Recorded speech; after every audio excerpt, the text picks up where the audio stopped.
আসসালামু আলাইকুম। Bangla display separate করার সময় দেখা যায় ডিসপ্লে নষ্ট হয়ে যাওয়ার সম্ভাবনা অনেক বেশি থাকে। তো এই ডিসপ্লেটা অনেক বেশি ভাঙ্গা, এটাতে আরও বেশি রিস্ক রয়েছে। তো আমি অনেকগুলো ভিডিও দিয়েছিলাম যে এই ধরনের বেশি ভাঙ্গা থাকলে কীভাবে কাটবেন।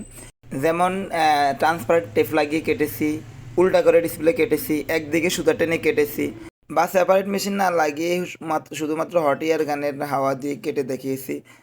তো এই ডিসপ্লেটি যেহেতু অতিরিক্ত ভাঙ্গা, তো এখানেও আমি কিছু সুকৌশল ব্যবহার করে কাটতে হবে। যেমন আমি প্রথমে একটা ট্রিক খাটিয়েছি, এটার উপরে প্রোটেক্টর গ্লাস আছে, আমি ওই গ্লাস উঠাই নাই। যদি এটার উপরে গ্লাস নাও থাকতো আমি আরেকটা গ্লাস লাগিয়ে নিতাম। তো এতে করে কি হবে, যদি গ্লাস কাটার সময় গুঁড়ো গুঁড়ো হয়ে যায়, ওই গুঁড়াগুলা নিচ দিয়ে ঢোকার সম্ভাবনা খুবই কম। আর দেখা যায় অর্ধেক কাটার পরে ডিসপ্লে আর দৌড় দিবে না।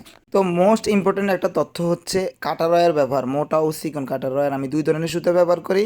ওসিআই পেপার মোটা মানে মার্কেটের ডিসপ্লে, অথবা মোটা ওসিআই পেপারওয়ালা ডিসপ্লেতে আমি মোটা সুতা ব্যবহার করি। আর অ্যামোলেড অথবা অরিজিনাল ডিসপ্লের বেলায় আমি চিকন সুতা ব্যবহার করি। এটা মাথায় রাখবেন। আর ডিসপ্লে কখনোই নষ্ট হবে না যদি আপনি কাটার সময় অবশ্যই মনোযোগ সহকারে এলসিডি কাটেন, অন্যদিকে মনোযোগ না দেন।